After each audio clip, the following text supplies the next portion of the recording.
आरंभ करने पूर्व विश्व प्रसिद्ध बड़ ठाकुर जगतरनाथ जगन्नाथ पदार्थिंदर पुष्पमाल दीपदीप अर्पण पूर्वक पूजा अर्चना कराई प्रशिक्षण शिविर में योगदान समस्त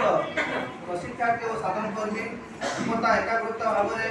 नमिता नाथी गुरुमान सुंदर प्रार्थना ध्यानमग्न हो प्रार्थना कराई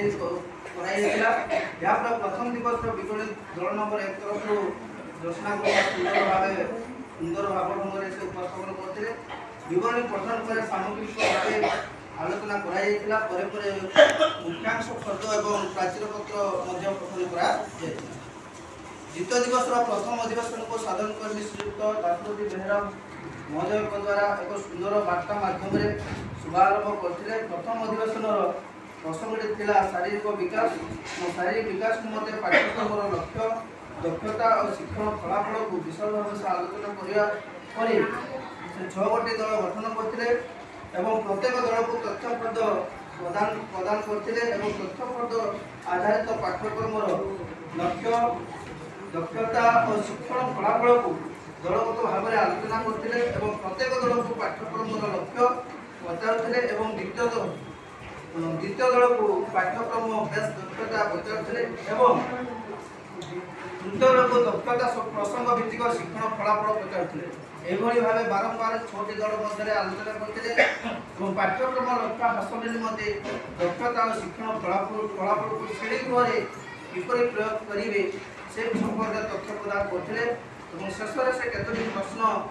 देते जथा प्रश्न नंबर 1 शारीरिक विकास केतोटी पाठ्यक्रम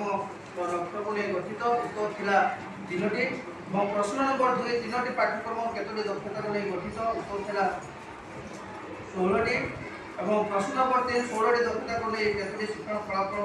को नहीं गठित उत्तर थिला 36टी। द्वितीय दिवस प्रथम अधिवेशन को एभली भाव द्वितीय दिवस प्रथम अधिवेशन को समाप्त करते द्वितीय दिवस प्रथम अधिवेशन को साधन कर्मी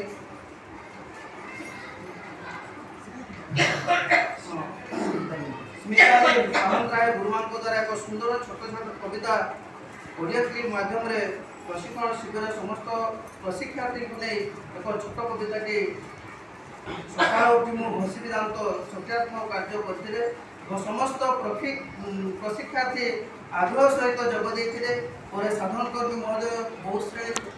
शिक्षण प्रक्रिया बालबाटिका श्रेणी 1 और श्रेणी 2 को किभली श्रेणी द्वारा उपस्थापन कर विषय पुंखानुपुंख आलोचना करते 6 गोटी दल गठन करते प्रत्येक दल को शारीरिक विकास पाठ्यक्रम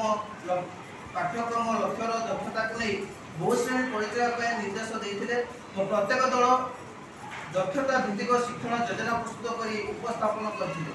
दल नंबर 1 पाठ्यक्रम लक्ष्यर दक्षता थिला जो मौलिक प्रयत्न और स्वच्छता अभ्यास दल नंबर 2 विद्यालय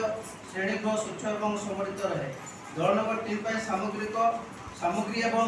सरल उपकरण निरापद व्यवहार अभ्यास दल नंबर 4 असुरक्षित परिस्थिति को बुझा एवं साहाय्य मांगा दल नंबर 5 आकृति रंग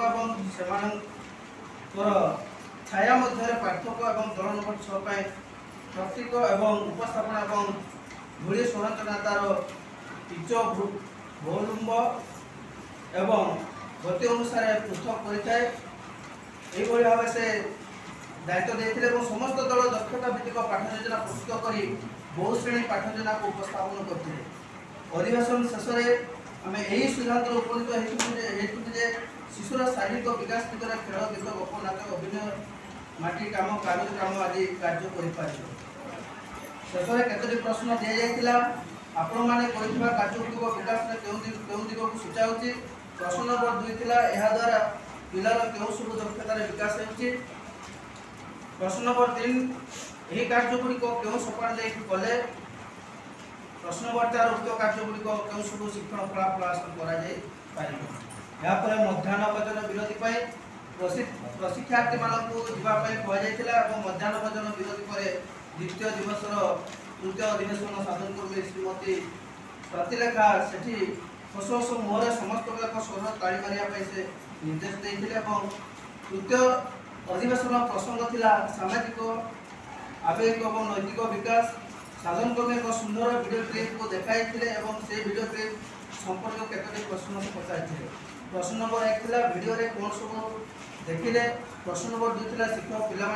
निजर आवेग को बुझा और परिप्रकाश करिवारे किपरि सहायता करुथिले। प्रश्न नंबर 3 था पिला मध्य दलगत आलोचना और सहयोग भावना किपरि सृष्टि कराइथिले। शेष उक्त वीडियो क्लिप आमको नैतिक विकास वार्ता मिलता और निजर अभिज्ञता परिप्रकाश बा भावनात्मक चिंताधारा को अन्य मान प्रकाश करने आरपी महोदय एक सुंदर सत्यात्मक कार्य लुडोटी देते और उक्त शिक्षण कार्य समस्त प्रशिक्षार्थी अंशग्रहण कर निजर भावना को समस्त आगे प्रकाश करते। से बड़े सामाजिक विकास पर एक सुंदर सकारात्मक कार्य भेड़ इंजिन खेलटी को प्रशिक्षार्थी मानक मध्य कराइले। यह बहुत आनंददायक थिला। या परे 6टी दल गठन करथिले और प्रत्येक दल को तथ्यपद देथिले। जातीय पाठ्यक्रम आधार मौलिक पर्यायर सामाजिक आवेगिक एवं नैतिक विकास अंतर्गत अर्थगत पाठ्यक्रम लक्ष्य दक्षता और शिक्षण फलाफल को विभाजन करथिले। एथिरे पाठ्यक्रम लक्ष्य जैसा जो परिवर्तन ला ट्रेनिंग थिला दुटा थिला जो सेकेंड ए जो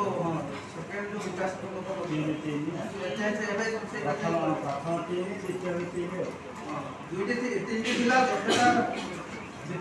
दक्षता थिला 9टी और शिक्षण फलाफल थिला 15टी। उक्त पाठ्यक्रम लक्ष्य दक्षता और शिक्षण फलाफल को नहीं दल आलोचना करते। तथ्यपद आधारित पाठ्यक्रम लक्ष्य दक्षता और शिक्षण फलाफल को दलगत भाव में आलोचना करते। प्रथम दल को पाठ्यक्रम लक्ष्य और द्वितीय दल को सही पाठ्यक्रम बेस दक्षता पचार और तृतीय दल को दक्षता प्रसंग भित्तिक शिक्षण फलाफल पचार एभली भाव बारंबार 6टी दल मध्य आलोचना करते। शेष पाठ्यक्रम लक्ष्य हासिल निमंते दक्षता शिक्षण फलाफल को श्रेणी गृह परिचालन कौशल को परीक्षार्थी मध्य विशद भाव आलोचना कर द्वितीय दिवस 3 अधिवेशन समाप्त पर 2 दिवस 4th अधिवेशन साधन कवि तपन कुमार राउतराय सरकार द्वारा आरंभ कर अधिवेशन में प्रसंग थिला जे सामाजिक आवेग और नैतिक विकास अंशग्रहणकारी द्वारा शिक्षण कार्य प्रस्तुत और उपस्थापना मौलिक पर्यायर शिशुर सामाजिक आवेग और नैतिक विकास दिगरे पाठ्यक्रम लक्ष्य दक्षता और शिक्षण फलाफल को आधार कर शिक्षण कार्य किपरि प्रस्तुत कराइब से विषय साधन कर्मी प्रांजल भाव बुझाई। पर 6टी दल गठन करते और प्रति दल को तथ्यपद प्रदान करते और से तथ्यपद अनुसार प्रति दल को परस्पर मध्य आलोचना कर सामाजिक आवेग और नैतिक विकास दिगरे दक्षतार अभिवृद्धि निमंते विभिन्न शिक्षण कार्य प्रस्तुत करने निर्देश देते। प्रत्येक दल अलग अलग शिक्षण कार्य प्रस्तुत कर बहुश्रेणी शिक्षण प्रक्रिया किपरि परिचालित प्रत्येक दल प्रशिक्षण शिविर उपस्थापन करते। प्रत्येक दल उपस्थापन कराया साधारण कर निम्न प्रश्न आधार आलोचना करते। प्रश्न नंबर 1 आपण मैंने पढ़ी कार्यगुड़िक विकास क्यों सूचा अच्छी समाज आवेग नैतिक यहाँ द्वारा पिलांकर क्यों दक्षतार विकास होती। प्रश्न नंबर 3 कार्यगुड़िक क्यों सोपान दे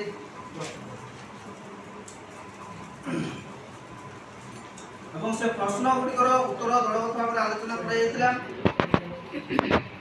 रहा ये अधिवेशन आम कौन शिखिले ना शिशुर शारीरिक मानसिक आवेग नैतिक विकास दिगरे दक्षता हासिल निमंते श्रेणी गृह खेल गीत गप नाच अभिनय माध्यम कार्यटी करागले आहुरी अधिक फलप्रद हे। परिशेष में साधन कर्मी महोदय समस्त को धन्यवाद अर्पण कर द्वितीय दिवस 4th अधिवेशन को समाप्त करते। समस्त